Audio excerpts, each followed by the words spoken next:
Thank you so much, Annie, and welcome. Thank you all so much for coming out tonight. Simone and I are doing a tour of all the great UU churches of New England. We met when we read to 230 people at the Unitarian Church of Montpelier, Vermont. It was quite extraordinary. And so, if you know of other good UU churches in New England, just let us know, yeah. We're available for, UU baptisms, UU bar mitzvahs, yeah. We were going to start actually by doing what this event was advertised as, which was to talk about kind of the role of poetry in social movements, and we can talk, and then read some of our poems, and of course, we can talk about that and more, but yesterday's mass shooting reminded us, as if we needed it, of the great injustices that we live with every day in our nation and on our planet, that people of color, queer people, low-income people are subjected to every day and have been. Native American people decimated in the founding of this nation. African people brought in chains, of course. And poetry tells those stories, tells the truth when that truth is being denied. It helps us grieve, and it speaks our outrage, and it helps us with our resolve. It helps us again to build our hope back again, because it reminds us of what is fundamentally human about each of ourselves and about one another. And so Simone and Annie and I thought we'd get right to the poetry. And I thought I'd start with a poem that numerous people have been posting on Facebook today. And then I'm gonna bring Simone up to the mic. And then we'll have the open mic. And then I'll read some poems. And then I'll tell you a little bit about Split This Rock, and then we'll take some conversation, and then we'll sign some books. How's that sound? Okay. So this is a poem by Matthew Olsman. He's remarkable. I want to say, for folks who don't know, that we are living in a golden age of American poetry. It is an extraordinary time. For those of us who came of age 20 years ago or longer, which was a very conservative time, it's not that there wasn't great, amazing poetry being written, but it wasn't necessarily being disseminated as widely, and there wasn't as much of it as now. There's just an unbelievable flowering. And please sign up for Split This Rock's listserv in the back, or any number of other places where you can get this poetry. And it is doing exactly the work that I just laid out. Split This Rock's mission is to cultivate, teach, and celebrate poetry that bears witness to injustice and provokes change. And that's the kind of poetry you're going to hear tonight. So this poem is Letter, beginning with 2 lines by Czesław Miłosz. Any Polish speakers in the house? Because if so, I'm afraid I've butchered his name, but from the beyond, I hope he'll forgive me. You, whom I could not save, listen to me. Can we agree Kevlar backpacks shouldn't be needed for children walking to school? Those same children also shouldn't require a suit of armor when standing on their front lawns, or snipers to watch their backs as they eat at McDonald's. They shouldn't have to stop to consider the speed of a bullet or how it might reshape their bodies. But one winter, back in Detroit, I had one student who opened a door and died. It was the front door to his house, but it could have been any door, and the bullet could have written any name. The shooter was 13 years old, and I was aiming at someone else. Excuse me, the shooter was 13 years old and was aiming at someone else. But a bullet doesn't care about aim. It doesn't distinguish between the innocent and the innocent. And how was the bullet supposed to know this child would open the door at the exact wrong moment because his friend was outside and screaming for help? Did I say I had one student who opened a door and died? That's wrong. There were many. The classroom of grief had far more students than the classroom for math, though every student in the classroom for math could count the names of the dead. A kid opens a door.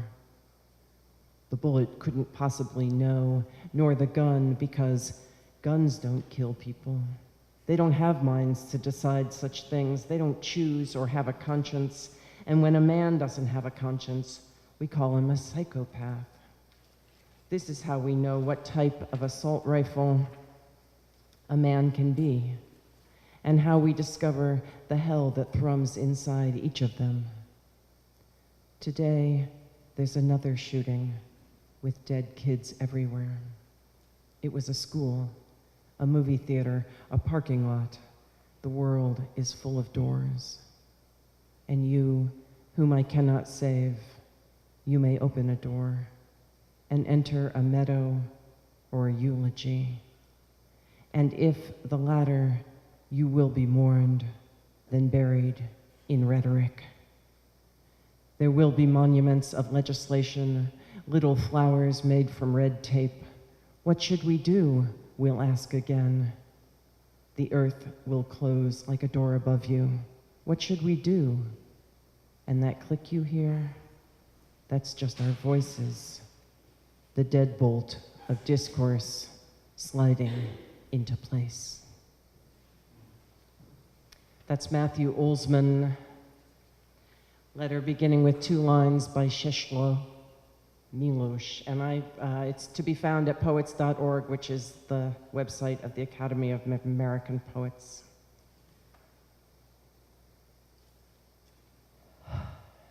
And with that, I have the great pleasure of bringing up to the mic Simone John with her extraordinary book, which is brand new, Testify.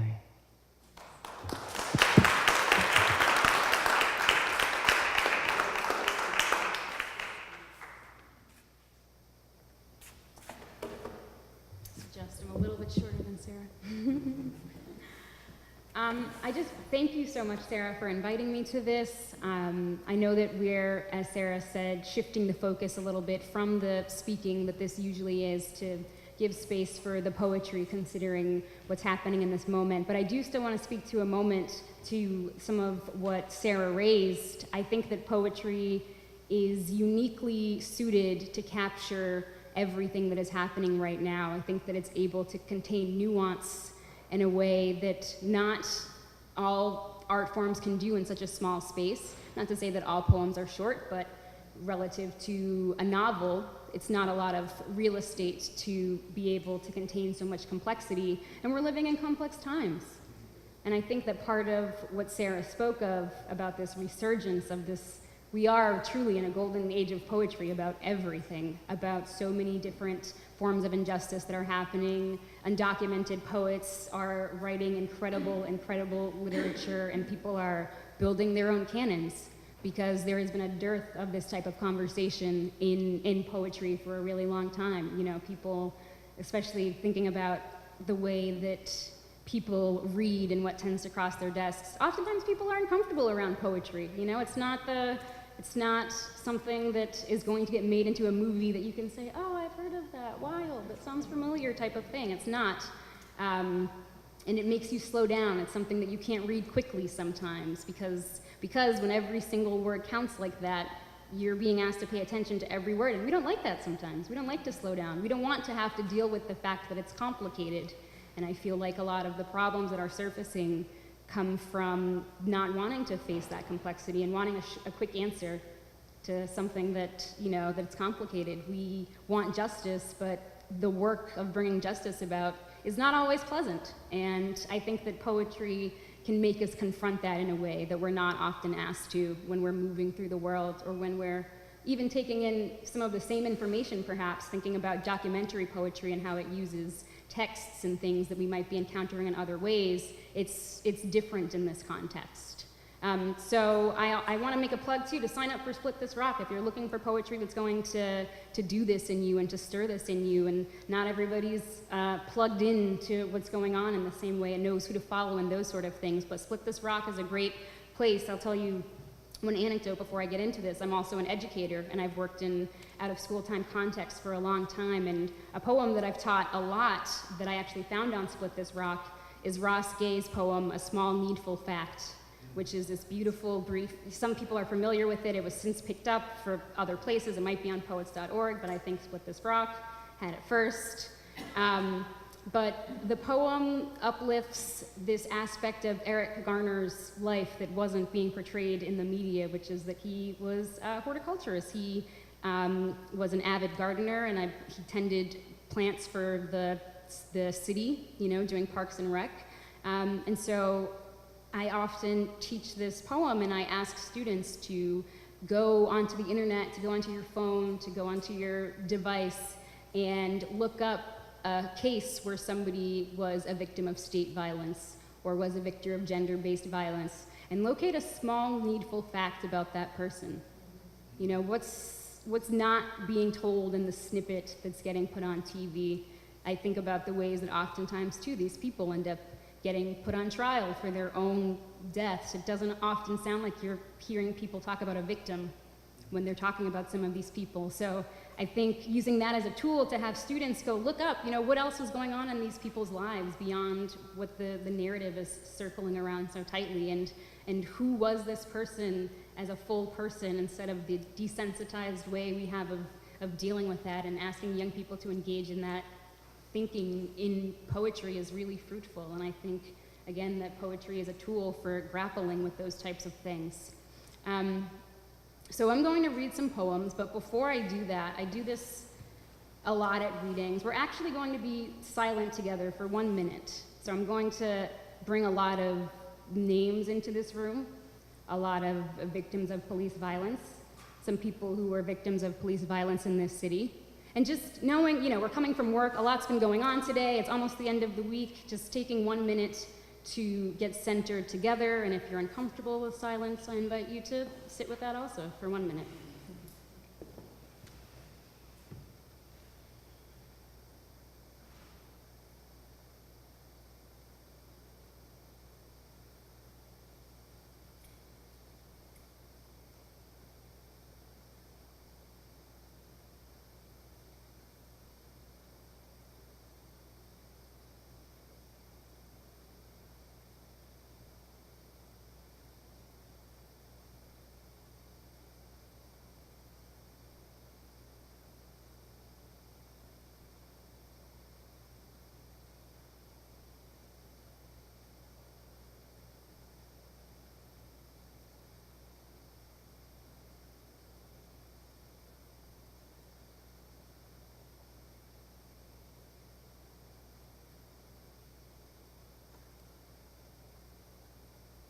Great, thank you.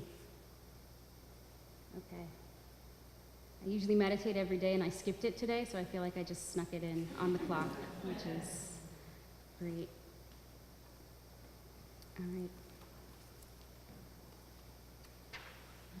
So I'm going to read these poems back to back, and you don't have to feel like you need to clap or respond to each one.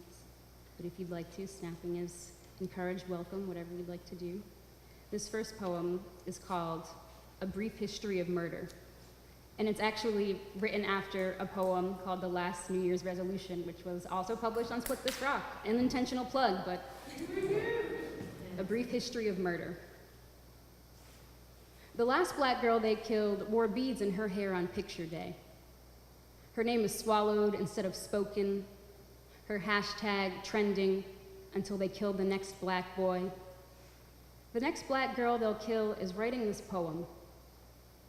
The first black boy they killed was neither black nor boy, seen as some rare breed of African wildlife to be captured, to be carried across the Atlantic, to be sacrificed to the sea when his body broke in the belly of the ship. The first black boy they killed had a mother. The last black boy they killed had a mother too.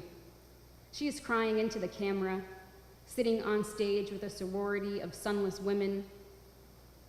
They welcome her to the club she didn't ask to join. Daily, my mother prays not to join. I don't believe in her God, but my poems pray too in the way poems do. The next black boy they'll kill is sitting in my classroom, passing notes to the pretty girl who always does her work.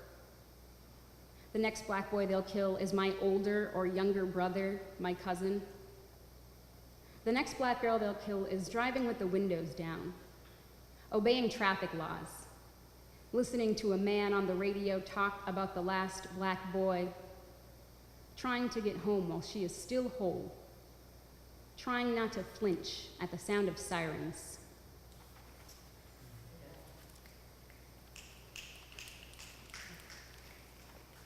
Thank you. So we're going to be dipping out of two transcripts. One is in relation to the Trayvon Martin trial, and the other is the dashboard camera transcript from Sandra Bland's interaction with Officer Insania. And this poem comes from the Trayvon Martin footage. Order of events. We started talking about the All-Star game, him telling me to go check for him if it's on. Rachel Jantel. It wasn't. The game started at 7:30 p.m. And perfect pitch Mary J. Blige asked, "Does that Star-Spangled Banner yet wave?" The crowd clapped in response. Neo closed the halftime show. For all we know, we might not get tomorrow. Let's do it tonight. But the call dropped at 7:16. Then, sirens. Windows washed in red light, occupants peering through parted curtains, watching EMTs lift the limp wrist of a stranger in the street. Elsewhere, brown boys sat around the screen, waiting for the game to begin.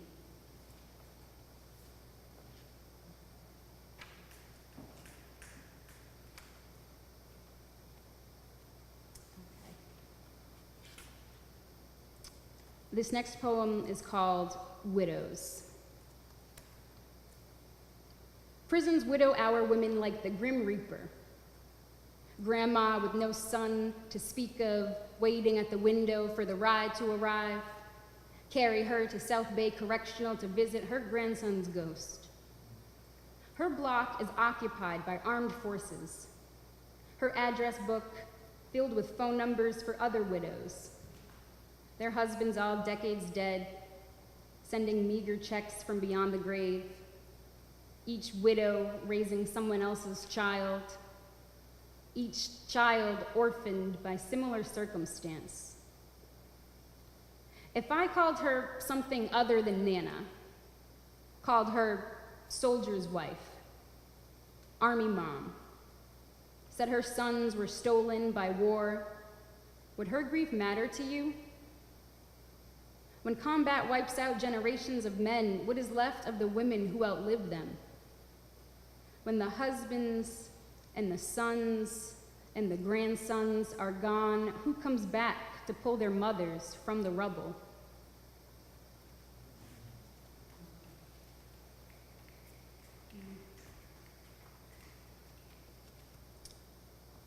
So this next poem comes from a series of elegies in this book. They're elegies for dead black women, and they're all, it's a series of poems that are written haiku. I'm going to read you number 2 and number 4. Miriam Carey, Shelley Frey, Ayanna Jones, Rakia Boyd. Pick a name you didn't know. Carry it with you. Bear the weight of her loss. Elegy number 4. An invocation for the Black trans women murdered in the United States. When they hunt you with abandon and misname you while mourning, my own fragile freedom is hollowed, wilted. Now I will call you queen, call you cousin, homegirl, or sister friend. I will conjure your grace in poems. I will weave your name into prayer. Alicia Walker, Shade Shula, Kiana Blakeney, Veronica Banks Kano, Kendra Reed Johnson, India Monroe, Jazz Alford, Goddess Diamond and Raylan Thomas, Ashton O'Hara, Dee Wiggum, Daniqua Dodds and Poppy Edwards, Brandy Bledsoe, Bree Golick, Christina Gomez Reinwald, Maya Young, London Chanel, Sky Maccabee, Keisha Blige, and Jasmine Collins.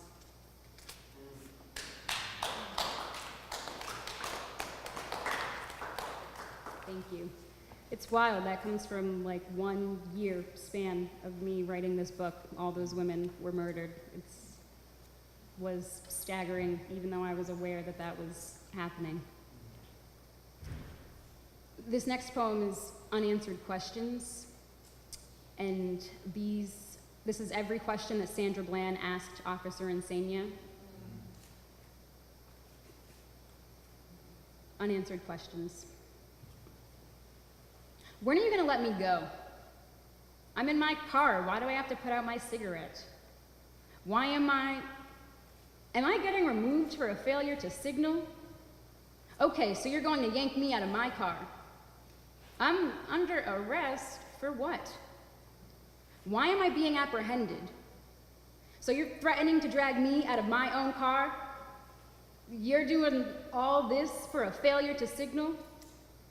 You feeling good about yourself? You feel real good about yourself, don't you?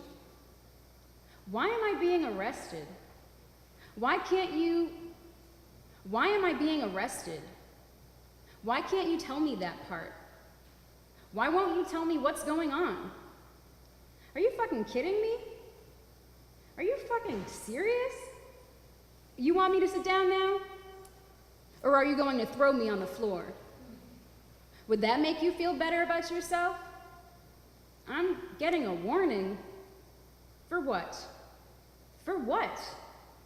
Do I feel like I have anything on me that's illegal? You're about to break my wrist. Can you stop? Don't it make you feel good, Officer Insania? Don't it make you feel real good?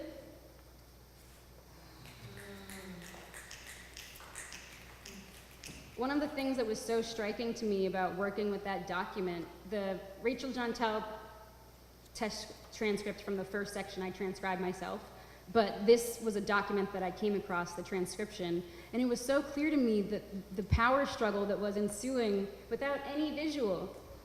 You're reading that and you're like, and hearing his side of it also, with no visual, it was so clear the dynamic that was happening and that was being escalated all the time by someone who should know how to de-escalate. So it was really a powerful experience just spending time with that. This next poem's about some of that. It's called Ars Poetica, which is a poem about poetry. Sandra's words live here without the cushion of quotation marks. No asterisks, no caveats, no need. Black rage cannot be reworded. A poem cannot be paraphrased. The meaning has been distilled until only the right words remain, until there is no room for ambiguity. If attention is a form of prayer, these poems are psalms for slaughtered women. Stanzas built of names excavated from footnotes, from collateral collected carefully for preservation. A poem asks you to slow down, Pay attention for a few lines. You look for an excuse to stop, do anything else, but find nothing. Now it is too late. Now you are burdened with knowing.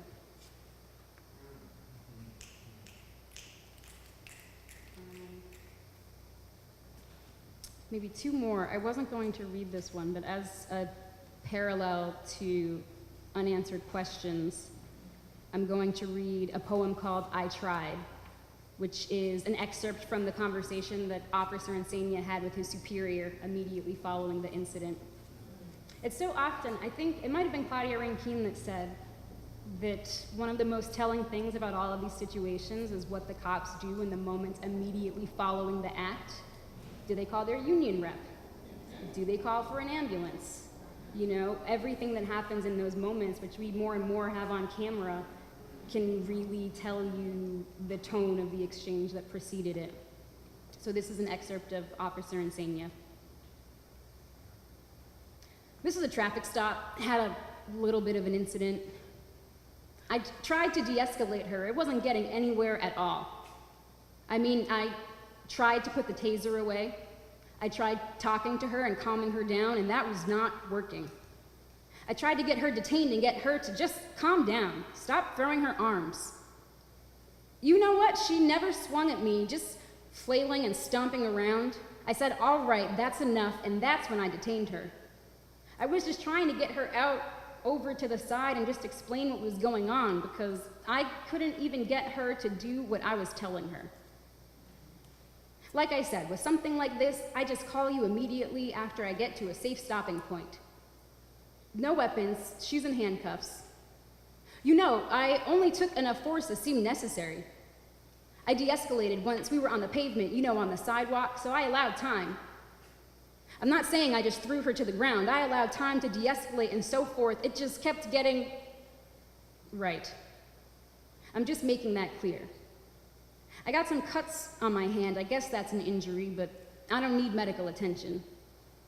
I got 3 little circles from the handcuffs when she was twisting away from me. Over a simple traffic stop. I don't get it. Really, I don't. Why they act like that, I don't know.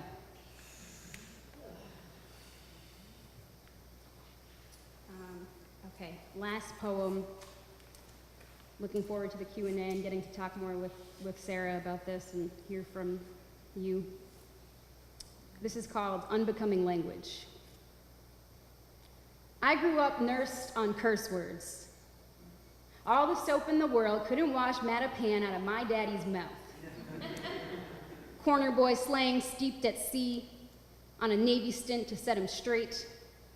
My DNA is explicit, coded in ampersands and asterisks, semicolons and dollar signs, an origin story with missing pieces, blurry if you look too close.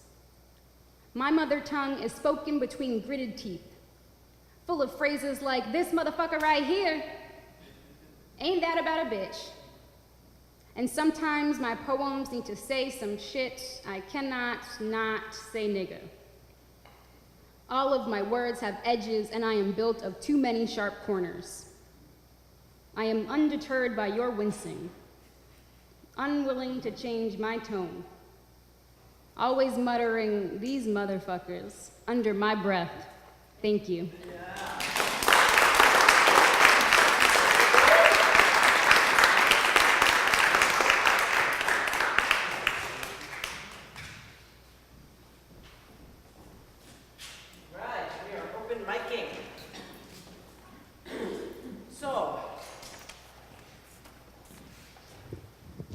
I've been hosting a series in DC for 13 years. It's called Sunday Kinda Love.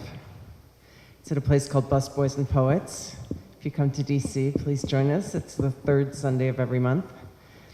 I introduce the features, and then I have a colleague who does the open mic portion. She's really good at it. And here's what she says. She says, it really takes a lot of courage to come to the mic. And every month she comes up with some reason that we have to cheer. You know, she says, so pretend that the person coming to the mic, that there's some weird, like, Constitution thing that says that if it turns out the president was accused of groping, women in the past, that the person who becomes president was the wife of the previous president. That's how loud you have to cheer. Okay, she always comes up with something really, that's a lot of cheering. Yeah. Okay, so that's how you're going to cheer for our open micers, to make them feel really welcome up here on the mic, okay? So our first open micer, and really it's, it's more that we have a lot in our hearts. And we're here in this circle, and I want to thank Annie for bringing us into this circle. Yeah.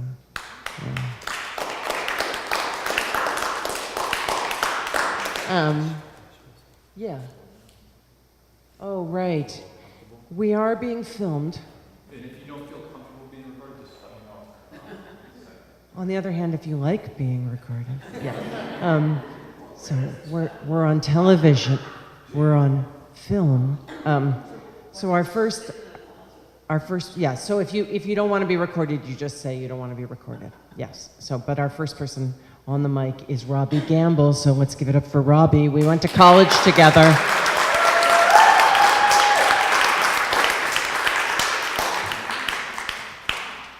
So I guess I just heard about this. I grabbed this. Yeah, in light of what went on yesterday, I pulled something that I wrote on the day of the inauguration. I couldn't watch the inauguration. I just sat down and wrote, and this is what I wrote. Remain in light, though it may waver. Remain in the gentle grasp of the hands you trust. Remain open-mouthed, wide-eyed, arms spread to possibility. Though dark oceans are rising, remain afloat. Remain at your post, at the blackboard, on the shop floor, hand on the plow. Remain upright, remain in motion, remain ever on course. Remain gorgeous, remain lyrical, remain for the last encore. Remain outraged at cruelties that gouge through our humanity. Remain for the casualties, chant their names in the streets. For all the barbed words that would hook you, remain thick-skinned. Shoulder your remaining hurt and empty, bring it with you. Foothold, slip, foothold, remain focused on ascending. Remain calm in the belly. Remain eye to eye. Remain sane. Remain.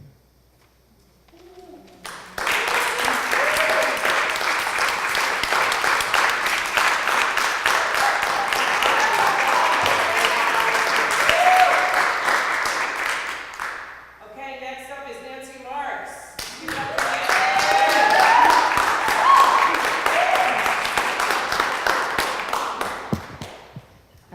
So, like the millennials before me, I've never actually read a poem from my phone. So this is my first time. So I'm a visual artist, but I find that I write poetry when I'm really trying to work out something deep, and I find that I paint when I want to illustrate it, I guess. So this, I am a daughter of a Holocaust survivor, and this was written in response to deciding whether I could actually spend money on a vacation. So it's, am I allowed? Am I allowed to be happy while the Rohingya women, torn at night, rise in the tattered morning light and place one foot in front of the next? Am I allowed to be happy while the Congolese idea of a brokered peace is almost as dangerous as the war itself?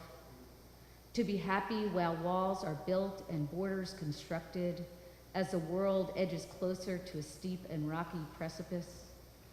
Am I allowed while my daughter labors alone and while my mother waits for some small invisible spark to light her last days? Of my womb scars, my history, you have pardoned me.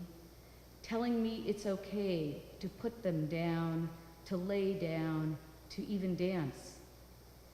But you aren't my God, my memory, my conscience. These things burn and sear, leaving me unable to sleep or to wake, reminding me that I don't have free will and that the choice to be happy is not without consequence, nor without burden.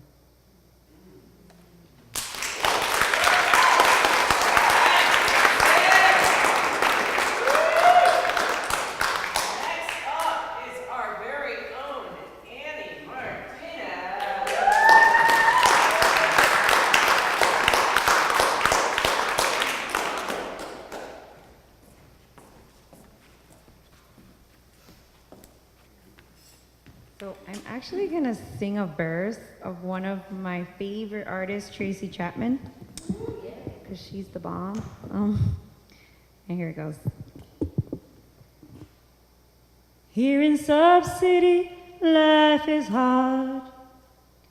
We don't receive any government relief. I'd like to give Mr. President my honest regards for disregarding me. And then I want to read a small poem. Actually, my mother, it reminds me of my mother. She always loved the Thornbird movie, and I thought that it was kind of connected to the moment. There is a legend about a bird which sings just once in its life, more sweetly than any other creature on the face of this earth. From the moment it leaves the nest, it searches for a thorn tree and does not rest until it has found one. Then, singing among the savage branches, it impales itself upon the longest, sharpest spine, and dying, it rises above its own agony and outcries the lark of the nightingale. One superlative song, existence the price, but the whole world stills to listen, and God in his heaven smiles, for the best is only brought at the cost of great pain, or so says the legend.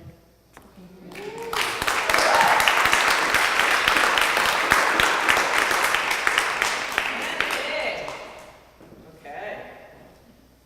Woo, Tracy Chapman. We used to see her in the cafes in Market Square. Okay, because we're old. Jessica Pierre is up next.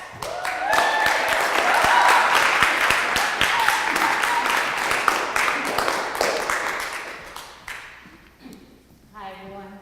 So first and foremost, I am not a poet, but I did want to come here and read something that is not mine. It's a poet by Maya Angelou, because I just want to come and lift up the vibe and bring some loving energy into the room. So why not start with Still I Rise?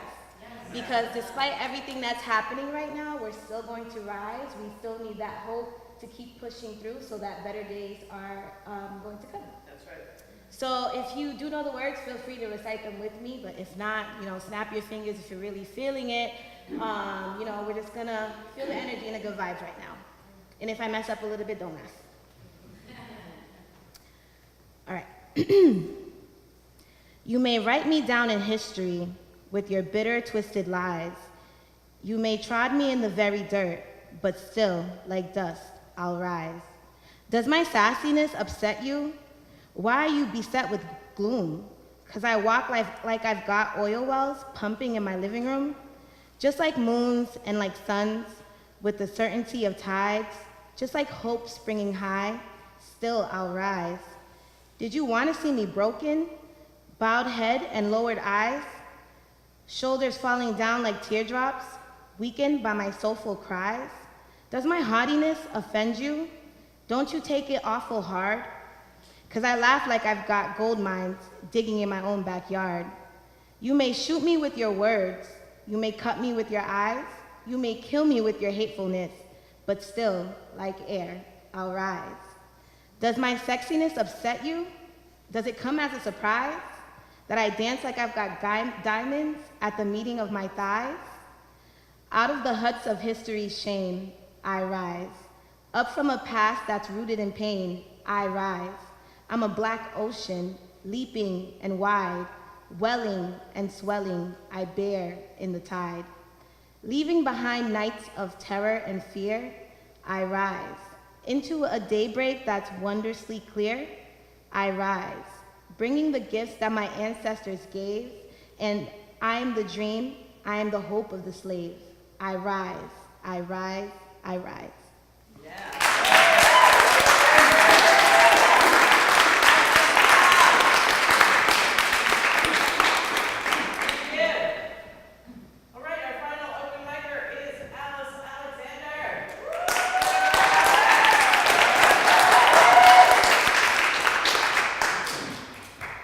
Okay, so can you hear me? Yes. Okay, from the sublime to the ridiculous, okay? And I don't mind being found because I don't have the embarrassment gene, okay? So basically, I had written this, what I call a rap-inspired short piece, and I wrote this to commemorate the way at work they choose committee members. Now, you know how nobody wants to serve on a committee, and basically, this happened to me. And you know, you're walking down the hallway, this giant hand reaches out and grabs you by the scruff of the neck. Okay, that's how they get their committee members. So I wrote this short piece to commemorate it. Okay, it goes like this. Walking down the street, doing my stuff, hand reaches out, grabs me by the scruff, hanging in the air, looking at the ground, don't know what's up, feet hanging down. Hey, let me go. Hand says no. Welcome to you-know-who. That's it.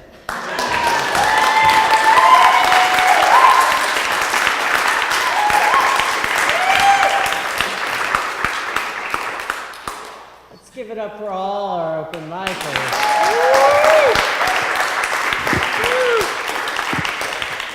And thank you for being spontaneous and really just for sharing, you know, your hearts and bringing your voices to all of us. That was really, especially kind of at this last minute, really beautiful and powerful. And that's really what this rock is about. It's about that we all have in us the strong voice, the authentic voice.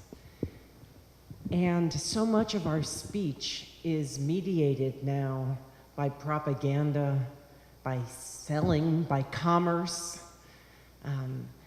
And we do these youth open mics too in the Washington, D.C. area every month at Busboys and Poets, which is this restaurant, cafe, bookstore, performance space. There are 6 of them now in the DC area, and we at 2 of them, one in DC and one Northern Virginia, we have a youth open mic. They hold about 115. They sell out every month. They cost $5. And these are not all kids clamoring to get on the open mic. They just want to hear their peers. And it's not that they're not also on Snapchat at the same time. They probably are. But they're going wild for each other. I mean, snapping and screaming and because precisely they are hungry for that authentic language and voice. And that is what gives me hope, and all of you. Marcus Raskin, the founder of IPS, which you've heard about, the Institute for Policy Studies, he just died over the holidays. And he said, when I lose hope, it's you that gives me hope. You, that is the great variety of humanity that comes together when we do and talk to one another and learn from each other and speak to each other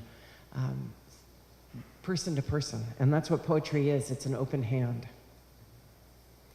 And so thank you for being here tonight. I'm going to read from my book, which is called Killing Summer. It's also brand new. How much is Testify? 15, only $15? That's what we say in DC, and then you say, only $15. And so is Killing Summer, only $15. It's also, thank you. And Testify came out last fall, and so did Killing Summer. And I gotta tell you, there's nothing sexier than a signed poetry book. So if you're still looking for a last-minute Valentine's gift, you know, or, yeah. So, they're here. Split This Rock has been the great work of my life. It's also devoured my brain. So this is my second book of poems. Split This Rock is celebrating its 10th anniversary this year. This has been 10 years in the making. So 10 years between books. It's called Killing Summer. I'm gonna start with the titular poem. That's the pretentious word for title poem. Titular. Titular.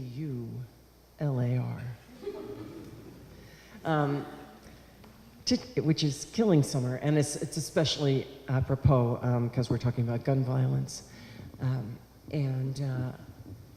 Of course, in DC, we had gun control laws, but in DC, we don't have our own government. We do, but it's sort of for show, because Congress can decide to just pull the rug out from under it any time, and they're in the process of doing that and deciding that you know, we don't need those gun control laws because they want to just tell us what to do. So a whole bunch of carry permits were just issued in DC. So it's going to get worse. And all those guns come from Virginia, where they're very lax laws, and they just chose not to pass more strict gun control laws. And it's in 3 sections. I'll just pause a little longer between the 3. Killing Summer.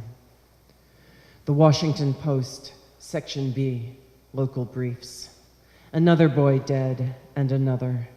Across town, down the block, in the alley, in his car, a few feet from a middle school, at a bus shelter, dead at the scene, pronounced dead at the hospital, motive unknown, suspects unknown. City of split heads, city of gun shops threatening, city of playing the dozens across the steaming streets. Streets of rain and fast anger, streets of whistling, streets of mourning. Morning silence of lamppost shrines, Sunday dinners cooking slowly in stew pots of greens and fastback, all manner of potatoes, pork that tumbles begging from the bones. The dead young men lie in the city morgue, keeping company with their dead brothers. It is Saturday, July in DC, Killing Summer. Shake out the newspaper. Shake death from the bus shelter. What city are we? How do we call ourselves neighbors?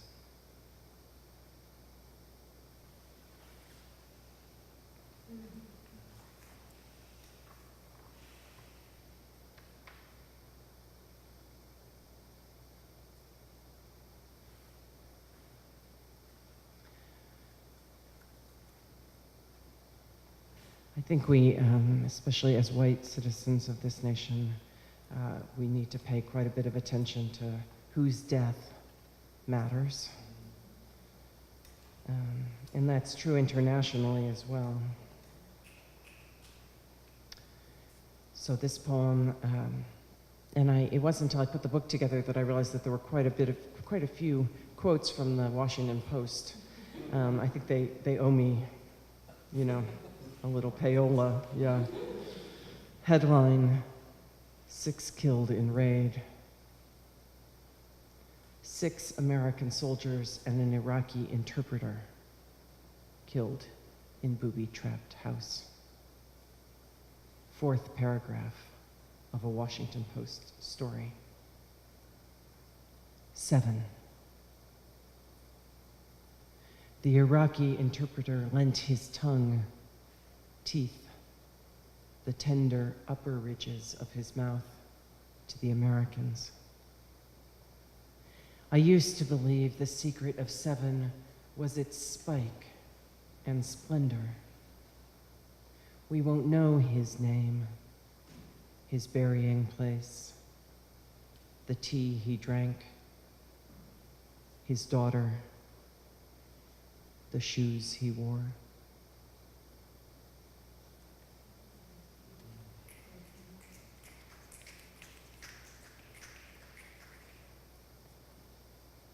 Thank you. I'm gonna avail myself of the water.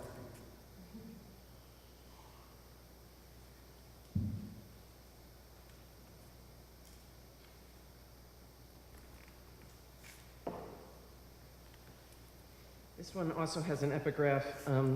The great poet Lucille Clifton used to call it an epithingy because you can never remember what it's called. Is it an epigram, an epitaph? Yeah. So this one's called, the poem is called Burning and Splendor, and the epithingy is from Jack Gilbert. To make injustice the only measure of our attention is to praise the devil. I'm hot, Dan's sister writes in his notebook. Then, I'm Cuban, rejoicing in her own wanton beauty, wired up in the ICU, glad and bountiful, the tube in her throat refusing silence. Dan's sister dances in the ruthless furnace of this world, glad for Dan's arrival, though it frightens her that he's come so far, glad for Dan's notebook he carries everywhere to record the burning and splendor of this world. Jack Gilbert died yesterday. Sorrow everywhere and suffering. But let us not praise the devil. Let us bring the notebook to Dan's sister. Let us declaim that in the furnace of this world, she is Cuban, she is hot. Thank you. I have 2 more poems I'm going to read, but before I do, actually I'm going to jump around. I'm going to tell you a little bit about Split This Rock, just 5 minutes, and I'm going to read the poem of Ross Gay's that Simone mentioned. It's very short, to tell you about Split This Rock Poem of the Week, which is something that you can receive in your inbox every Friday morning, and a few people already do, which is a poem by a contemporary poet. They are mostly US poets, but sometimes international. This great flowering of poetry of conscience that we're talking about would come to you in your inbox every Friday morning, or you can sign up, or you can follow us on the social medias, Facebook, Twitter, Instagram. But the listserv is on the red draped table at the back. You can sign up there. And these poems are by people of color, queer poets, poets with disabilities, activist poets of all kinds, and poets of all ages. Sometimes I think the generational difference is a conversation that we have even less often than across other differences. And so I'm really encouraging people to have that conversation, which is one reason I invited Simone, is like, woo, I'm middle-aged, you're not. And what I love about one of the other, so sign up for that. But we have gathered all those poems into an online database, all the ones that we've published, into this online database called The Quarry, because that's where you go to split rocks. And, woo, aren't we clever? We're poets. And There are now, this year, which is our 10th anniversary, I think I said that, we'll hit 500 poems in the quarry. And it is searchable by social issue. So if you are feeling particularly heart-hurting around a given issue, or celebratory around a given issue, because there are also celebratory poems, believe it or not, or you're just wanting to browse or read some poems, you can go and search on that issue. Or some poems have tagged their identity as well, or there are many identity markers. So you're looking for a Latinx poet, you know, you can search on that as well. So please visit splitthisrock.org and poke around. It's an incredible resource, and if you're a teacher or you lead worship services or you're going to a demonstration, or bring it to your meeting, your workplace. Start your meeting. We do it. We open and close all our meetings with poems. Believe me, it changes the tenor completely of an event or a gathering, as you can tell from tonight. People send their poems to you? Or? We do it in lots of different ways. The Sunday Kind of Love series, we feature poets who are going to be reading. What I'm about to tell you about is our cornerstone program, which is Split This Rock Poetry Festival, which is every 2 years. It's coming up in April. It's in DC. People come from all over the world for it, actually. 700 people, poet, activists, and all kinds of folks. Nothing like it anywhere. Again, all ages and all backgrounds. It's an extraordinary gathering, and so if you ever have a chance to get down for it, please consider it. It'll blow your mind. And we have flyers for it there, and if you have anywhere that you can leave flyers, if you go to cafes or institutions, please grab some. And so featured poets in there, and then sometimes we have open calls. And sometimes we reprint poems from books that were blown away by, or what have you. So we're a tiny, tiny staff, so we don't have the capacity for a big, constant open call. So that's how it happens. Sorry? When an open call is when you just sort of have an open reading period all the time, and people can submit poems anytime. And we read then we'd get hundreds and hundreds of poems to consider every year, and we don't have the staff capacity or a volunteer reading editors to read through that many. That was the question. Yeah. So, but in addition to those, we also have a big youth program, the DC Youth Slam Team, which has won the nationals, is housed at Split This Rock, but also after-school poetry clubs in high schools throughout the DC area, and they are fire. The young people are just incredible. And Simone does that work as well here in the Boston area.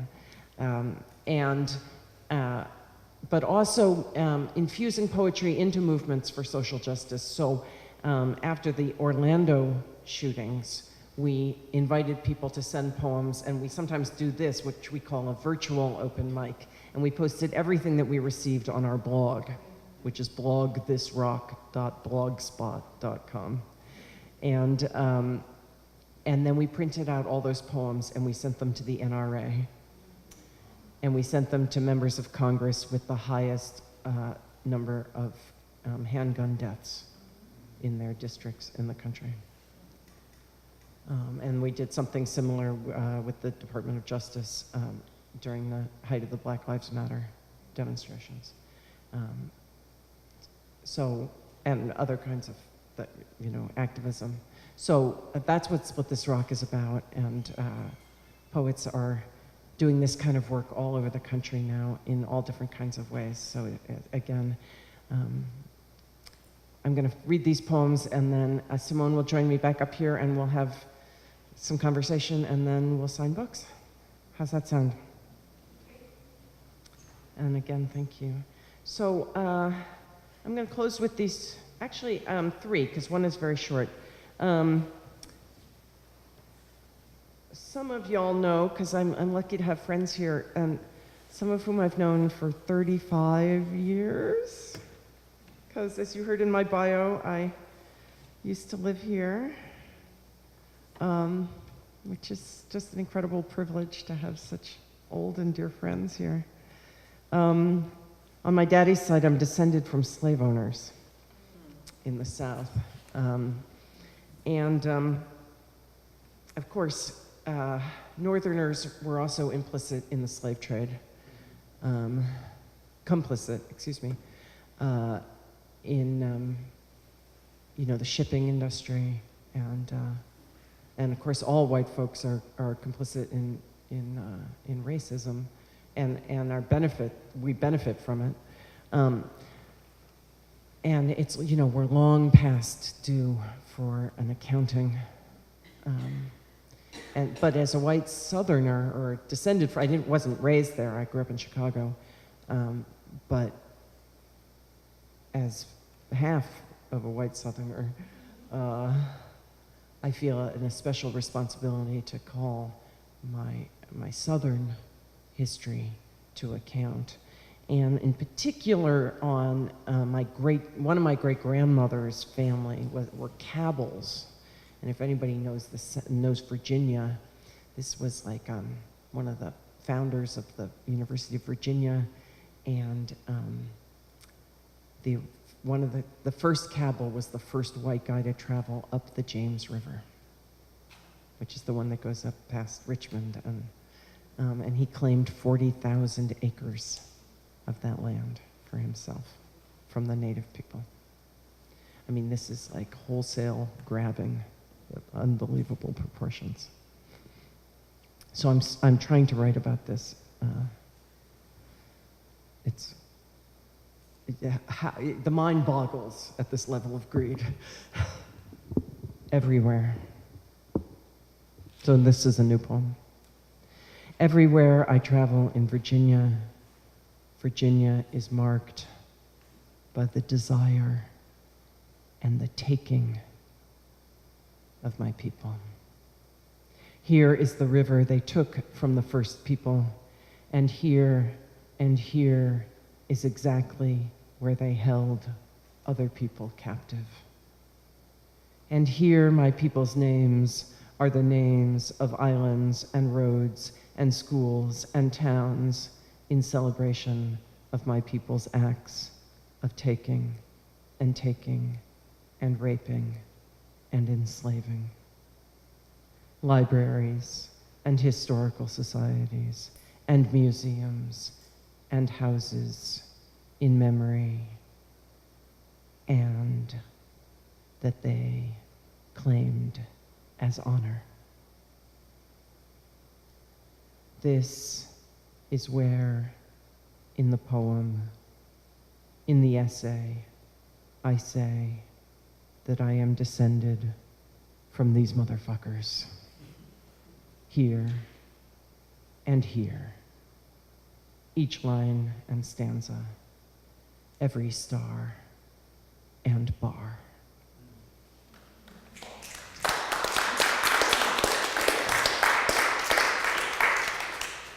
Thank you. This poem is called Drinking as a Political Act. I almost named the book that, but the first book is called Whiskey in the Garden of Eden. And I thought, maybe I don't want to be known as that poet. Drinking as a political act. The way my Virginia daddy made them, mint juleps were a sacrament. He folded ice cubes inside a clean tea towel, then pulverized them with a wooden mallet that wasn't used for any other purpose. Picked mint he'd grown and tended in a strip of rich black earth that hugged the south side of our house on the south side of Chicago. My Virginia daddy'd been with Dr. King on the bridge in Selma, so I didn't know till I was a middle-aged white woman that some black folks did not share my view of the julep as a rare and noble drink, but rather knew it for what it was, plantation-born. Ice crushed by the strong arms of their ancestors, sweetened with the blood of others sold south to cut the cane. I don't mean we forget my Virginia forebears who sat out on their wide porches and sipped the minty coolness of the labors of people they took to be their property. I don't mean forgiveness even. I mean, let me make you a sweet ass-kicking julep. Let's raise a glass to those who unmade that hideous life, who, with their hard, truth-telling love, keep unmaking it each day.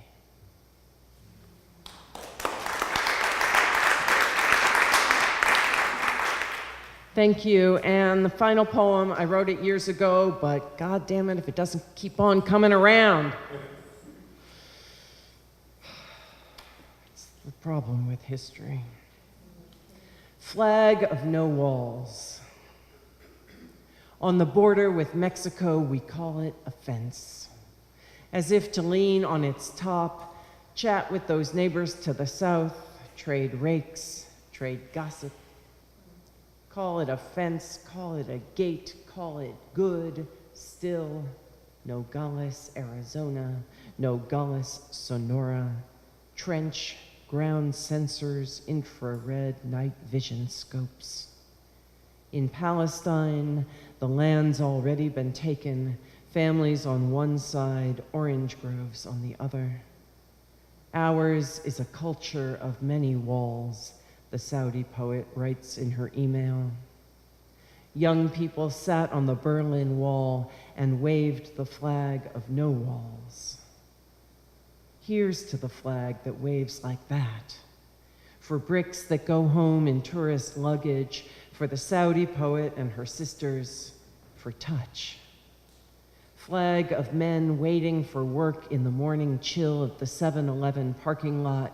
Flag of nannies pushing strollers to the park for fellowship and swings. Flag of the women who spend each day changing the soiled sheets of their new country. I want the flag of talking, of sitting on the disintegrating wall and gabbing, gossiping, negotiating, waving that flag of no walls, that flag. Thank you.